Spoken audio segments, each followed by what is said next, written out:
about the influence of social media on digital marketing? Because everyone assumes that it's this glorious, untouched land of leads, but is it really? Yeah, it's a difficult one, isn't it? It almost feels to me like it's gone a bit full circle in my internet career, because when I started, well, I feel old now, but Facebook, I think got started like a year or two after I got started online. So when I started, there were really only two options for traffic. It was you either learn SEO and you got natural organic rankings, or you paid for ads with Google AdWords. That was like your two ways of getting traffic. But obviously we've had Facebook and Instagram and Snapchat and Pinterest and all these things come along in the meantime.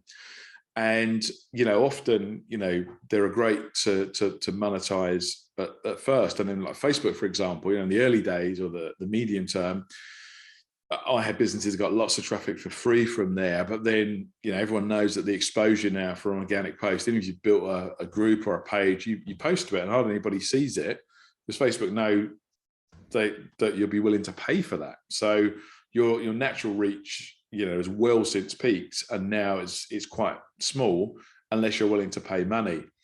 And if you spend money, you can still make it work. We've got positive ROI Facebook campaigns running now, but I can tell you the ROI ratio is definitely falling over time. So, whereas a couple of years ago, you might have got a 10x return on your Facebook advertising investment, at the start of the year, that might have been a 3x, and probably now it's a 2x for some of our things, literally. So just in this year with the iOS 14 changes and stuff, it's already going backwards.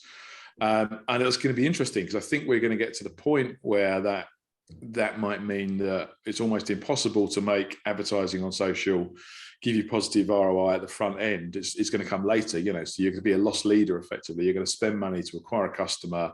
What you sell them isn't going to cover what you spent on marketing, but because of a percentage of those people who buy your higher end products later on, or you can monetize them as a repeat customer at a low price point, weekly or whatever. So it's interesting how I think it feels already like in some industries, it's the bigger companies that are, they've got deeper pockets in the bank balance, so they can afford to cash flow that business model. And I think it's harder now for startups trying to kind of bootstrap a business, because you might have to invest money up front that you're not going to see back for a few months, and you need to feed the cash in marketing and not get it back for a few months down the road. So it's harder, I guess. So I think social's still great, and there are things like TikTok. If you can come up with something great, we've had some people have some crazy success with TikTok. Literally create a video. We had someone get like 500,000 views on a TikTok video in a day with a brand new account. So crazy things like that can still happen, and that's still great. But give another example, Rick, who I mentioned earlier, who's the firefighter who did his career guy. I've been a firefighter, they did police officer, paramedic.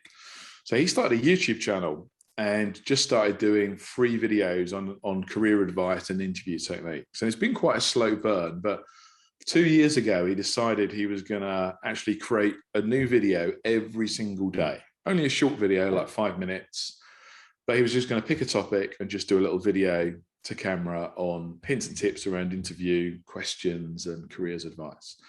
And he's been just doing that regularly. And what's really interesting is that YouTube's algorithm seems really biased in favor of regular content creators. So what we've seen is the growth of that channel has literally gone exponential over the last 2 years. So he just hit 1 million subscribers last week.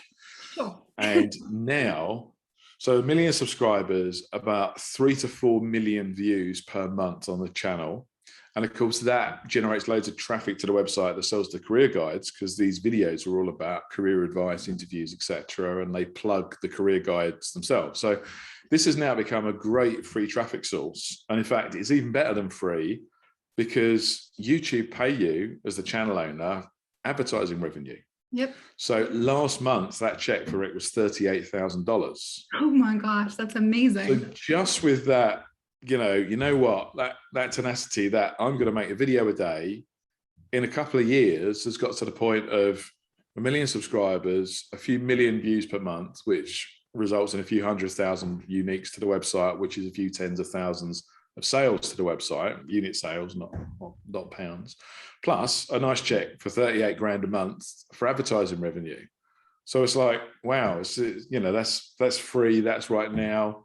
and it's better than free. It's like being paid for a boatload of traffic from YouTube. So that's great. And it's like, we're now rolling that out into our Soul Wine Academy business and actually putting lots of content out for that channel now to kind of build that one up as well. So yeah, I think there's still money to be had out there. It just evolved. It kind of feels like Facebook's a bit dying now as a traffic source. Yeah. But YouTube very much is brilliant, and things like TikTok are brilliant too. So like all these things, in a couple of years' time, we'll be talking about another social platform that doesn't even exist yet. You know, it just migrates over time, doesn't it?